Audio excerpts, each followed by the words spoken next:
These are the 5 things that I can't live without. And not only are none of them in my current actual EDC kit, but also none of them are showboat brag pieces either. So what's up with that? Well, can't live without is an interesting term, and because I'm a nerd, I thought about it and figured there are 3 types of can't live withouts. Literal survival, meaning health and safety, livelihood, as in things that enable you to earn money, and fulfillment, meaning the things that aren't true necessities, but that offer life-enhancing characteristics. Of course, if you clicked on this video, you are probably an EDC head, which means you're already expecting that things like a phone, wallet, and keys are a given. And so the real question is, what are 5 other things I can't live without? Item 1 is the OLight Warrior Mini 2. And it's first on this list because hierarchically, it hits all 3 of the survival and livelihood and fulfillment bubbles.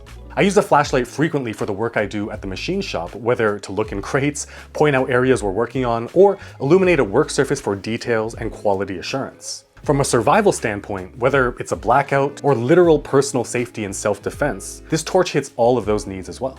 A side note on self-defense, by the way, I live in a safe neighborhood in a safe city. The only 2 times I've actually had to use a torch against an attack were abroad. Because of Canada's laws, I don't have the option for a firearm in the first place, and in terms of a knife, my opinion is this.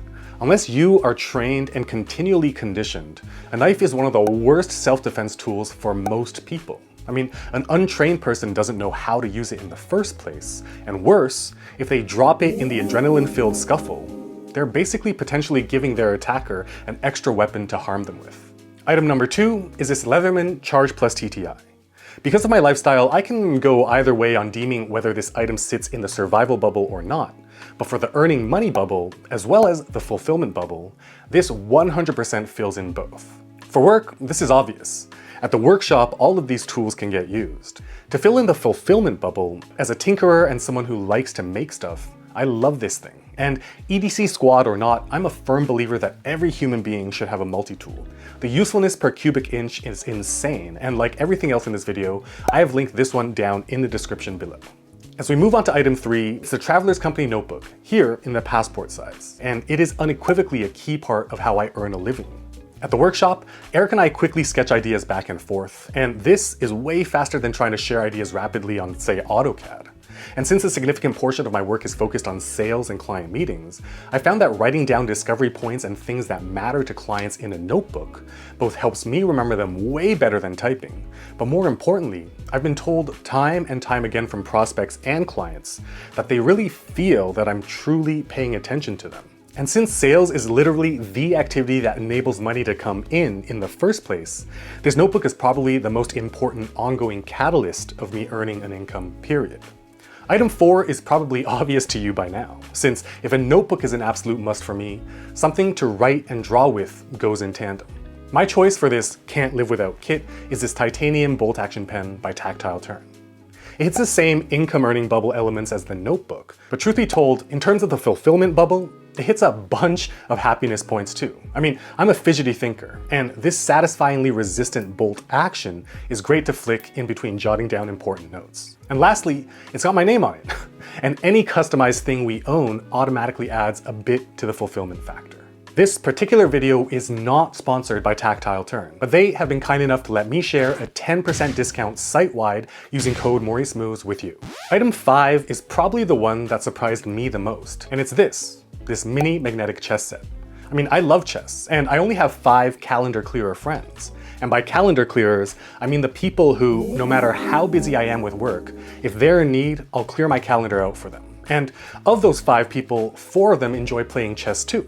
So for me personally, it's a no-brainer. And so with this being my actual current EDC, why are none of these 5 items included? And why would I make the claim that they're the 5 things I can't live without? It's because I have options for convenience. Like look, I absolutely need a flashlight, and nowadays it's the Nitecore T4K because look at the size difference compared to the OLight. But if I had to pick one flashlight only and wasn't allowed to have any others, out of my current lineup of torches, this would be the one. Next is the Leatherman Charge Plus TTI. This isn't in my current EDC because we've got tool chests and carts with the full-sized versions of every tool the Leatherman has. But for my needs in terms of EDC, it's way heavier and bulkier than my most frequently carried pocket knife, the Benchmade M4 Bailout, which the blade on the Leatherman is the tool on it I'd use the most. So I choose to drop the pocket weight and bulk by nearly 75%. When it comes to the notebook and pen, I do quite a lot of workflow and process diagrams in my day-to-day work and client ideation meetings. So I like having two different colored inks as well as a larger notebook to accommodate these types of page executions. So for this can't live without setup, I'd make do with the smaller passport size to enable more convenient carry. If I had to choose just one writing utensil, I'd go with the durability of this titanium tactile turn offering.